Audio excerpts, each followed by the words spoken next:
How you guys doing?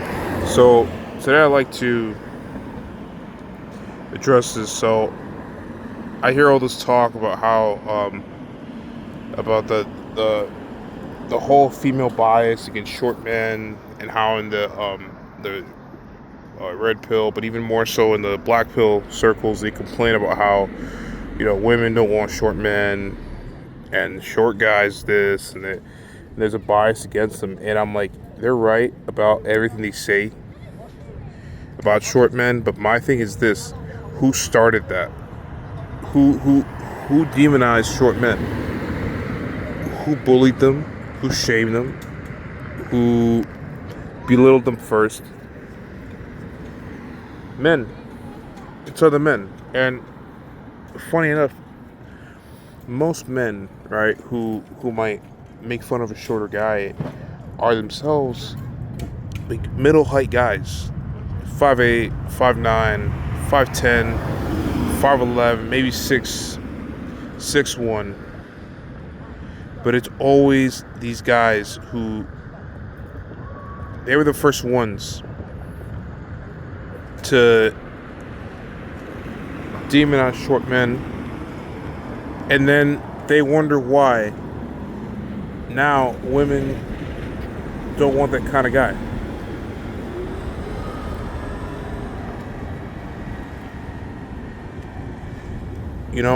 When you guys, because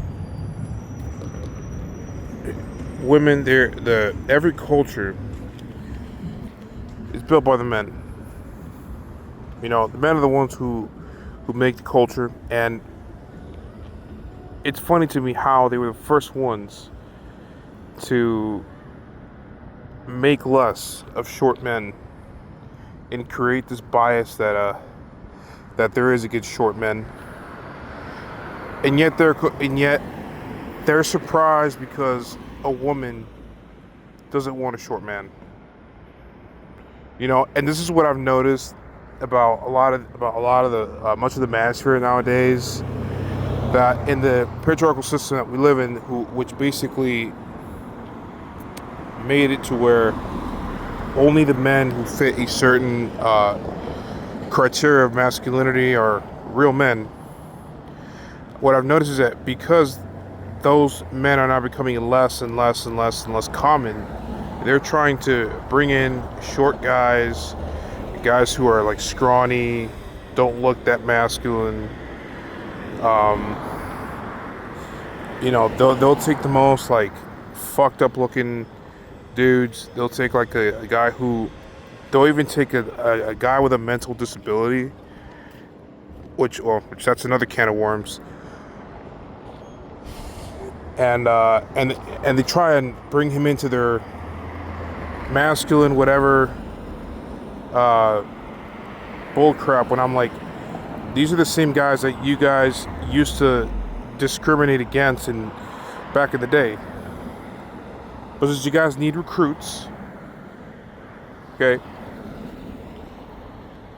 Just like there's a guy in Mexico recently he got into a controversy for basically saying that women are failing, and talking about traditional roles. He's a soccer player.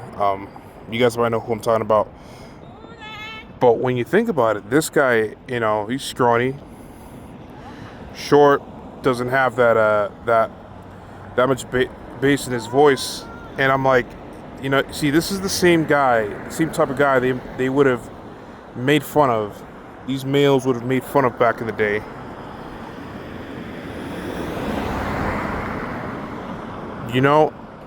This guy just doesn't fit into the conventional masculine standards that were set up. And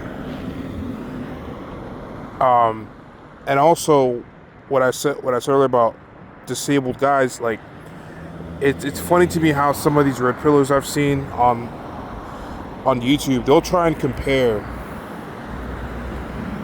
movies like Forrest Gump to the red pill, when it's like, dude, you guys are trying to take a man who's mentally handicapped.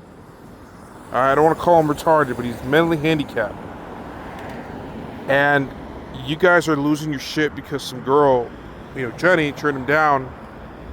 Which, I mean, Jenny has her own she has mental baggage of her own, but but in real life, right?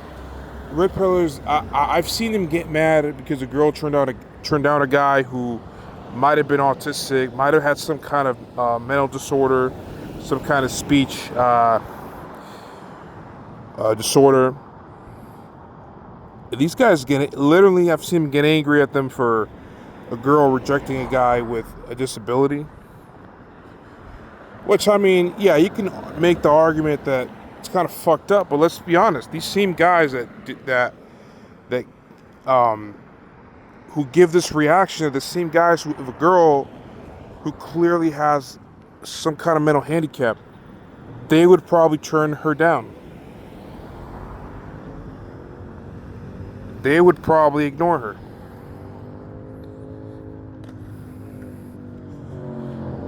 See, and one of the commenters on this channel even said that a lot of these guys who follow Fresh Fit, they are the male equivalents of the women they do not find attractive. But anyway, guys,